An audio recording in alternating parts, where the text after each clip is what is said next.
अध्याय 24 रचनात्मक अभिव्यक्ति। जैसा कि आप जानते ही हैं, भाषा विचारों के आदान प्रदान का साधन है। विचारों की अभिव्यक्ति में भाषा का सरल, सुंदर और कलात्मक होना मन को मोह लेता है। भाषा अध्याय के अंतर्गत हमारा परिचय भाषा के दो रूपों से होता है, मौखिक और लिखित। मौखिक भाषा लिखित भाषा से प्राचीन है। वास्तव में यही भाषा का मूल रूप है।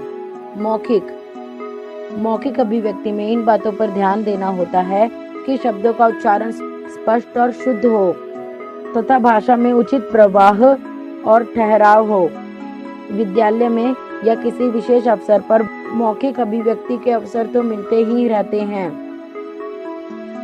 कुछ अवसर कक्षा के पाठ का हिस्सा भी बन सकते हैं, जैसे कि समाचार वाचन और अंत्याक्षरी को ही ले। इन माध्यमों से हम अपनी वाक कला एवं चातुर्य का परिचय दे सकते हैं। मौखिक अभिव्यक्ति में कुशल होने के लिए निम्नलिखित बातों का ध्यान दिया जाता है। पहला, भाषा का शुद्ध मानक उच्चारण अत्यधिक आवश्यक है। दूसरा, भाषा विनीत और स्पष्ट होनी चाहिए। तीसरा, विधा चाहे कोई भी हो, चुटकुला हो या भाषण या फिर कहानी कथन, हर विधा के लिए व्यवहारिक भाषा का प्रयोग ही श्रेष्ठकर है। चौथा, विषय के अनुरूप प्रभावशाली भाषा का प्रयोग करना ही श्रेष्ठकर होता है। अंताक्षरी अर्थात अंत के अक्षर से शुरू होने वाला खेल।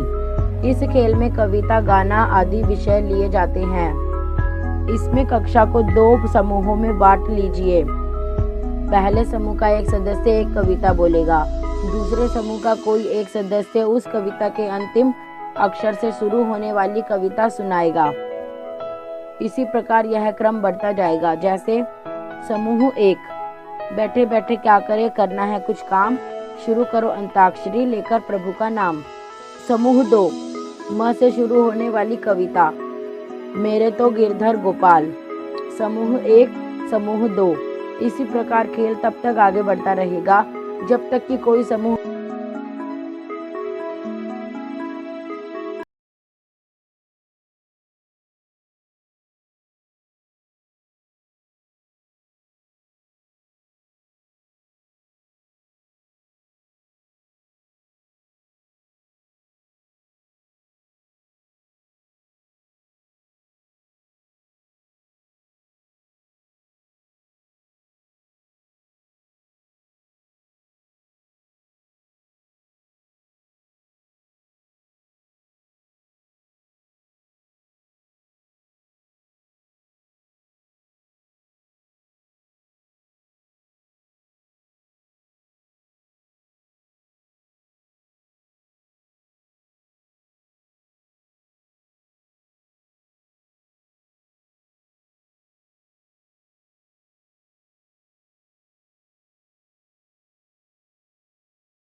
पहला, आगामी कार्यक्रम की सूचना संबंधी प्रतिवेदन रिपोर्ट।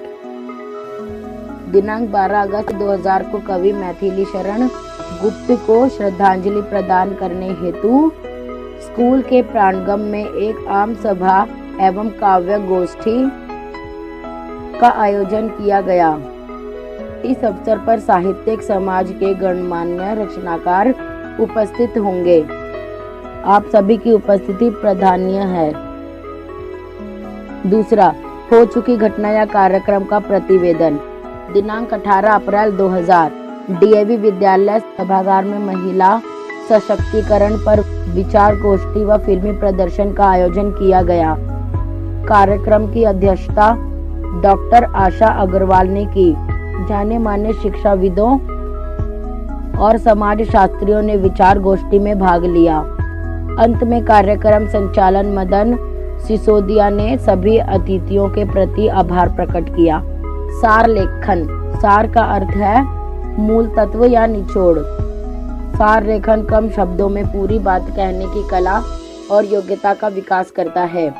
अभिव्यक्ति चाहे मौखिक हो या लिखित, यह गागर में सागर भरना मनुष्य को आना ही चाहिए। यूं तो किसी अनुच्छेद या निबंध का सार 2 शब्दों या 1-2 वाक्य में भी किया जा सकता है, किंतु सार लेखन एक उद्देश्य इस प्रकार है। दिए गए गद्यांश को उसके मूल तत्वों में सुरक्षित रखते हुए 1/3 शब्दों तक संक्षिप्त करना होता है। इस प्रकार सार लेखन में 2 बातें महत्वपूर्ण हैं। पहली, सभी मूल विचारों को सुरक्षित रखना। दूसरा, 1/3 शब्दों में सीमित करना। नीचे कुछ सार लेखन के उदाहरण दिए गए हैं, इनका अध्ययन कीजिए। पहला, लोगों ने धर्म को धोखे की दुनिया बना रखा है। वे उसकी आड़ में स्वार्थ सिद्ध करते हैं। बात यह है कि लोग धर्म को छोड़कर संप्रदाय के जाल में फंस रहे हैं। संप्रदाय बाह्य कथ्यों पर जोर देते हैं। वे चिन्हों को अपनाकर धर्म के सार तत्व को मसल देते हैं। धर्म मनुष्य को अंतर्मुखी बनाता है, उसके हृदय के किवाड़ों को खोलता है, उसकी आत्मा को विशाल, मन को उदार तथा चरित्र को उन्नत बनाता है। संप्रदाय सत्हीनता सिखाते हैं। जात पात, रूप रंग और ऊंचाई